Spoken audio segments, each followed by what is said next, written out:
ಆಕಾಶವಾಣಿ ಮಡಿಕೇರಿ.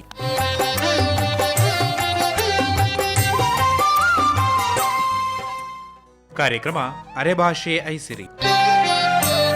ಪ್ರಾಯೋಜಕರು ಕರ್ನಾಟಕ ಅರೆಭಾಷೆ ಸಂಸ್ಕೃತಿ ಮತ್ತು ಸಾಹಿತ್ಯ ಅಕಾಡೆಮಿ ಮಡಿಕೇರಿ. ಕೇಳುಗ ಬಾಂಧವಕ್ಕೆ ನಮಸ್ಕಾರ.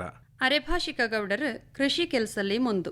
ಹಿಂಗೆ ಗದ್ದೆಲಿ ಅಗೆ ತೆಗಿಯಕನ ಹೆಣ್ಮಕ್ಕ ಸೋಬಾನೆ ಹೇಳಿಕೊಂಡವೆ. ಗಂಡು ಜನ ನಾಟಿ ನಡ್ತಾ ನಾಟಿ ಕೂಡುವ ಹೊತ್ತಲ್ಲಿ ಹೊಯ್ಯ ಹಾಕುವ ಪದ್ಧತಿನೂ ಉಟ್ಟು. ಈಗ ಕೇಳ್ನೋ ನಾಟಿ ಹೊಯ್ಯ ಪೊನ್ನಚನ ತಿಮ್ಮಯ್ಯ ಇವರಂದ. ಓಲೆ ಹೊಯ್ಯ ಓಲೆ ಹೊಯ್ಯ ಹೊಯ್ಯ ಕೇಳುವ ಅಣ್ಣಂದರೆ, ಓ ಹೊಯ್ಯ ಕೇಳುವ ಅಣ್ಣಂದರೆ, ಓ ಇದೊಂದು ಗದ್ದೆ, ಓ ದೇವರ ಗದ್ದೆ, ಓ ನಾಟಿ ನಡುವ ಗದ್ದೆ, ಓ ನಾಟಿ ಗದ್ದೆಲಿ ಓ ಎಷ್ಟು ಜನ ನೋಡು, ಓ ಒಂದು ಜನ ಕಮ್ಮಿ, ಓ 100 ಜನ ಓಳೋ, ಓ ಎಲ್ಲವೂ ಕೂಡಿಕೊಂಡು ಓ ಒಟ್ಟಿಗೆ ನಟ್ಟರೆ, ಓ 10 ಮಕ್ಕಳು, ಓ ಒಂದವನ ಮಕ್ಕಳಂಗೆ ಓ ಒಟ್ಟಿಗೆ ನಟ್ಟರೆ, ಓ ಮಣ್ಣಿನ ಹೆಸರನ್ನ ಓ ಯಾರು ಹೇಳುವೆ, ಓ ಕೆಂಬಟ್ಟಿ ಮಂಗ ಓ ಕಲ್ಲಿನ ಹೆಸರನ್ನ ಓ ಯಾರು ಹೇಳುವೆ, ಓ ಕಲ್ಲೊಡ್ಡ ಮಂಗ ಓ ಮಾರದ ಹೆಸರನ್ನ ಓ ಯಾರು ಹೇಳುವೆ, ಓ ಆಚಾರಿ ಮಂಗ ಓ ಮಣ್ಣಲಿ ಮೇಲೆ ಓ ಕಪ್ಪು ಮಣ್ಣತ ಓ ಕಲ್ಲಲಿ ಮೇಲೆ ಓ ಕರಂಗಲ್ಲತ ಓ ಮಾರಾಲಿ ಮೇಲೆ ಓ ತ್ಯಾಗದ ಮರಾತ ಓ ಎಲ್ಲ ಜನ ಕುಡಿಕೊಂಡು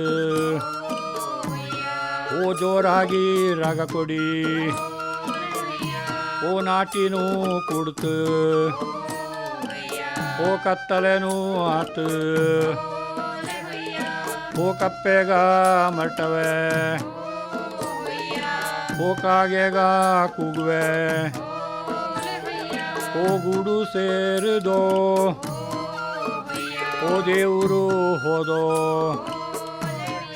ಓ ಗುಂಡ ಸೇರಿದೋ,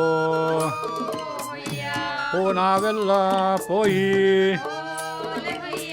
ಓ ಮನೆ ಸೇರೋನು,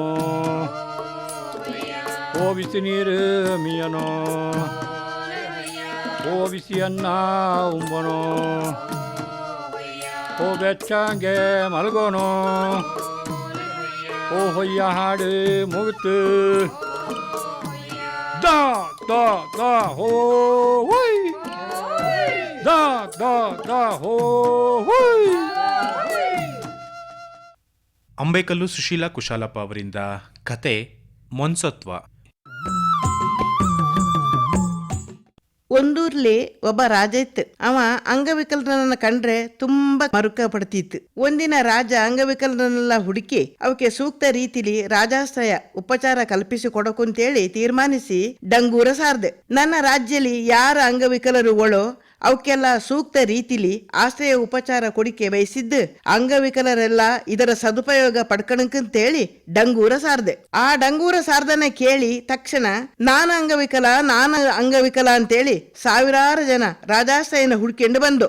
ಆಗ ರಾಜಂಗೆ ಆಶ್ಚರ್ಯ ಆಗಿ, ನನ್ನ ರಾಜ್ಯದಲ್ಲಿ ಇಷ್ಟೊಂದು ಅಂಗವಿಕಲರು ಒಳನ ಅಂತೇಳಿ ಬೇಜಾರಾತು. ಕೂಡ್ಲೆ ಮಂತ್ರಿನ ಕರೆದು ಹೇಳ್ತು, ಮಂತ್ರಿವರ್ಯ, ಇಷ್ಟೊಂದು ಜನ ಅಂಗವಿಕಲರು ಬಂದೋಳಲ್ಲ, ಇವರಲ್ಲಿ ನಿಜವಾದ ಅಂಗವಿಕಲರು ಯಾರಂತ ಕಂಡು ಹಿಡಿದು ಅವ್ರನ್ನ ಕರ್ಕೊಂಡು ಬಾ ಅಂತ ರಾಜ ಹೇಳ್ದೆ. ಆಗ ಮಂತ್ರಿಗೆ ಒಂದು ಉಪಾಯ ಹೊಳೆದದೆ. ಯಾರೆಲ್ಲ ಅಂಗವಿಕಲರಂತ ಹೇಳಿಕೊಂಡು ಬಂದವೆ ಅವ್ರನ್ನೆಲ್ಲ ಒಂದು ಗುಡಿಸಲಲ್ಲಿ ಇರಿಸಿ ಈ ಗುಡಿಸಲಿಗೆ ಬೆಂಕಿ ಹಾಕಿಕೆ ರಾಜನ ಆಜ್ಞೆ ಆಗುಟ್ಟು ಅಂತೇಳಿ ಗುಡಿಸಲಿಗೆ ಕಿಚ್ಚಿ ಕೊಟ್ಟತ್ತು. ಆಗ ಅಂಗವಿಕಲರಂತ ಹೇಳಿಕೊಂಡು ಬಂದ ಸಾವಿರಾರು ಜನ ನಮ್ಮ ಜೀವ ಉಳಿದರ ಸಾಕಂತೇಳಿ ಎದ್ದು ಬಿದ್ದು ಓಡ್ದು. ಅದರಲ್ಲಿ 4 ಜನ ನಿಜವಾದ ಅಂಗವಿಕಲರು ಮಾತ್ರ ಗುಡಿಸಲಿಂದ ಹೊರಗೆ ಬಾಕಿ ಆಗದೆ ಒದ್ದಾಡ್ತಿದ್ದು. ಆಗ ಮಂತ್ರಿ ಅವ್ರನ್ನ ರಕ್ಷಿಸಿ ಆಶ್ರಯ ಕೊಟ್ಟು ಅವ್ರನ್ನ ಕಾಪಾಡ್ದು. ಹಾಗೆ ಈಗ ನಮ್ಮ ಜಿಲ್ಲೆ ರಾಜ್ಯದಲ್ಲಿ ಮಳೆ ಜಾಸ್ತಿ ಬಂದು ನೆರೆ ಹಾವಳಿಯಿಂದ ಸಾಕಷ್ಟು ಜನ ಮನೆ ಮಠ ಆಸ್ತಿ ಪಾಸ್ತಿ ಕಳ್ಕೊಂಡು ನಿರ್ಗತಿಕರಾಗಿ ಒಳು. ಅಂತವಕ್ಕೆ ಸರ್ಕಾರ ಸಾಕಷ್ಟು ಪರಿಹಾರ ಸೌಲಭ್ಯ ಕೊಡ್ತಾವಳು. ಹಿಂಗಾಗಿ ಸರ್ಕಾರ ಕೊಟ್ಟ ಪರಿಹಾರನ ಯಾರಿಗೆ ಸೌಲಭ್ಯಗಳ ಅಗತ್ಯ ಉಟ್ಟು ಅಂತ ತಿಳ್ಕೊಂಡು ಅಂತವಕ್ಕೆ ಸಹಾಯ ಮಾಡಿ ಪಾಪದವಕ್ಕೆ ಬದುಕಿಗೆ ಅನುಕೂಲ ಮಾಡಿ ಕೊಡಕುಂತ ನಮ್ಮ ಎಲ್ಲವರ ಅಭಿಪ್ರಾಯ ಕೂಡ. ಈಗ ಕವನ ಬಾರಿಯಂಡ ಜೋಯಪ್ಪ ಅವರಿಂದ. ಕವನದ ತಲೆಬರಹ ಸಿರಿಪಟ್ಟ. ನರ ಜನ್ಮಕ್ಕೆ ಹುಟ್ಟು ಕಟ್ಟು ಪಾಡು, ಮದುವೆ ತೇಳುವ ಹಾಡು ಪಾಡು. 21ರ ಮದುಮಂಗ 18 ದಾಟಿದ ಮದುಮಗಳು. ಕೊಟ್ಟ ಹೆಣ್ಣು ಕುಲಂದ ಹೊರಗೆ ಊದ್ಯೊಳು ಕೊಂಬು ಹಿರಿಯವು ಅಂದು. ಮದುವೆಗೆ ಮುಂದೆ ಉಂಡಾಡಿಗುಂಡ ಕೈ ಹಿಡ್ದಾಕನ ಗಂಡಾತ್. ಮದುವೆಗೆ ಮುಂದೆ ಉಂಡಾಡಿಗುಂಡ ಕೈ ಹಿಡ್ದಾಕನ ಗಂಡಾತ್. ಇಸ್ತ್ರಿ ಪ್ಯಾಂಟ್ ಇಸ್ತ್ರಿ ಶರ್ಟ್ ಮೆಟ್ಟಿದೆ ಅವ ಹೊಸ ಬೂಟು. ಹೆರ್ದುಟು ಗಡ್ಡ ಬಾಜಿಟು ಕೂದಲು ಹೆರ್ದುಟು ಗಡ್ಡ ಬಾಚಿಟು ಕೂದಲು ನೋಡ್ದವು ಕೇಳಿವೆ ಇವ ಯಾರು. ಕೂಡು ಕೂಟ ಇಸ್ಪೀಟ್ ಆಟ ಕುಡ್ತಾ ಕೊಣ್ತಾ ಬುಟ್ಟೋತು. ಹೊತ್ತಿಗೆ ಮುಂದೆ ಮನೆಗೆ ಬಂದದೆ ಹಳೆ ಚಟಪೂರ ಮರ್ತೋತು. ಅತ್ತೆಗೂ ಸೊಸೆಗೂ ಹೊಂದಿಕೆ ಹುಟ್ಟು ಮನೆ ಮಗಳು ತಾ ಕರೆತುಟ್ಟು. ಅತ್ತೆಗೂ ಸೊಸೆಗೂ ಹೊಂದಿಕೆ ಹುಟ್ಟು ಮನೆ ಮಗಳು ತಾ ಕರೆತುಟ್ಟು. ಯಾಗಾರೊಮ್ಮೆ ತವರಿಗೆ ಹೊರಟರೆ ತವರಿಗೆ ಕಳಿಸಿಕೆ ಮನ್ಸಿಲ್ಲೆ. ತವರಿಂದ ಹೊರಟತು ಮನೆ ಮಗಳಂದು ದುಕ್ಕಲಿ ಮಾತು ನಿತ್ತೋದೆ. ದೊಂಡೆಲಿ ಮಾತು ಕಟ್ಟಿಯೋದೆ ಕಣ್ಣೀರಷ್ಟೇ ಮಾತಾದೆ. 2 ಮನೆಗಳ ನಂದಾದೀಪ ಹೆಣ್ಣಿಗೆ ಮಾತ್ರ ಸಿರಿಪಟ್ಟ. ಪ್ರೀತಿಯಿದ್ದರೆ ಮನೆಯೊಳಗಿದ್ದದೆ ತುಂಬಿ ತುಳುಕುವ ಸಂಪತ್ತು. ಯಾಗೋಳಿರ್ಲಿ ಸಂಸಾರದೊಳಗೆ ಬೇವು ಬೆಲ್ಲದ ಸಮಪಾಕ. 2 ಮನೆಗಳ ನಂದಾದೀಪ ಹೆಣ್ಣಿಗೆ ಮಾತ್ರ ಸಿರಿಪಟ್ಟ. ಪ್ರೀತಿಯಿದ್ದರೆ ಮನೆಯೊಳಗಿದ್ದದೆ ತುಂಬಿ ತುಳುಕುವ ಸಂಪತ್ತು. ಯಾಗೋಳಿರ್ಲಿ ಸಂಸಾರದೊಳಗೆ ಬೇವು ಬೆಲ್ಲದ ಸಮಪಾಕ. ಇನ್ನು ಕೇಳೋಣ ಹಿರಿಯರಾದ ಕೊಂಪ್ಲಿ ಪೊನ್ನಮ್ಮ ಅವರಿಂದ ಒಂದು ಹಾಡು. ಉಪ್ಪಿನಕಾಯಿ ಹಾಡು ಕೇಳಿಕೆ ಎಂತಹ ಖುಷಿ, ಆಹಾ ಎಂತಹ ಖುಷಿ. ಅದನ್ನ ಯಾಗೋಳು ತಿಂದು ನೋಡಕು ಎಂಥ ರುಚಿ, ಆಹಾ ಎಂಥ ರುಚಿ. ಉಪ್ಪಿನಕಾಯಿ ಹಾಡು ಕೇಳಿಕೆ ಎಂಥ ಖುಷಿ, ಆಹಾ ಎಂಥ ಖುಷಿ. ಅದನ್ನ ಯಾಗೋಳು ತಿಂದು ನೋಡಕು ಎಂಥ ರುಚಿ, ಆಹಾ ಎಂಥ ರುಚಿ.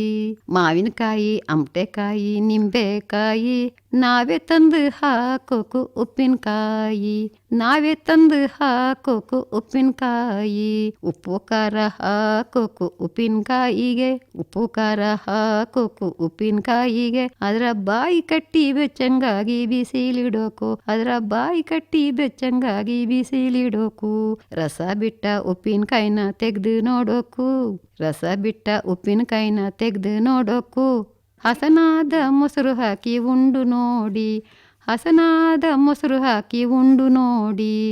ಹಾಡು ಹೇಳ್ದ ನನ್ನ ಬಾಯಿ ಹೆಂಗಾತು, ಕುಂತು ಕೇಳ್ದ ನಿಮ್ಮ ಬಾಯಿಲೆಲ್ಲ ನೀರು ಬಾತ, ಕುಂತು ಕೇಳ್ದ ನಿಮ್ಮ ಬಾಯಿಲೆಲ್ಲ ನೀರು ಬಾತ. ಉಪ್ಪಿನಕಾಯಿ ಹಾಡು ಕೇಳಿಕೆ ಎಂತಹ ಖುಷಿ, ಆಹಾ ಎಂತಹ ಖುಷಿ. ನೀವೆಲ್ಲ ತಿಂದು ನೋಡಿ ಎಂಥ ರುಚಿ, ಅದರ ನೀವೆಲ್ಲ ತಿಂದು ನೋಡೋಕು ಎಂಥ ರುಚಿ. ಪದಸಿರಿ. ಇಂದಿನ ಪದ ಕಾಂಬಕ್ಕಿ. ಕಾಂಬಕ್ಕಿ ತೇಳ್ರೆ ಕೊಡಗಿನ ಮಲೆಕಾಡುಗಳಲ್ಲಿ ವಾಸಿಸುವ ದೊಡ್ಡ ಜಾತಿನ ಹಕ್ಕಿ. ದಕ್ಷಿಣ ಕನ್ನಡ ಜಿಲ್ಲೆಯಲ್ಲಿ ಇದನ್ನ ಗುಳ್ಗುಮ್ಮೆ ತೇಳಿ ಕರೆದವೆ. ನಮ್ಮ ಕೊಡಗು ಜಿಲ್ಲೆಯಲ್ಲಿ ಸಾಮಾನ್ಯವಾಗಿ ಸೆಪ್ಟೆಂಬರ್ ಮತ್ತೆ ಅಕ್ಟೋಬರ್ ತಿಂಗಳಲ್ಲಿ ಕಾಡಲ್ಲಿ ಕೂಮೆ ಹಣ್ಣು ಮತ್ತೆ ಧೂಪದ ಕಾಯಿ ತಿಂಬಕ್ಕೆ ಈ ಹಕ್ಕಿಗ ಬಾದರ ಕಾಂಬಕ್. ಇಲ್ಲಿ ಮುಟ ಅರೆಭಾಷೆ ಐಸಿರಿ ಕೇಳ್ದರಿ. ಪ್ರಾಯೋಜಕರು ಕರ್ನಾಟಕ ಅರೆಭಾಷೆ ಸಂಸ್ಕೃತಿ ಮತ್ತು ಸಾಹಿತ್ಯ ಅಕಾಡೆಮಿ ಮಡಿಕೇರಿ.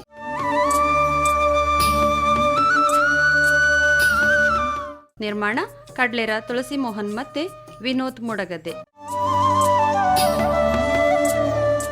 ನಿರ್ವಹಣೆ ಡಾಕ್ಟರ್ ವಿಜಯ ಅಂಗಡಿ. ಇದು ಆಕಾಶವಾಣಿ ಮಡಿಕೇರಿನ ಕೊಡುಗೆ.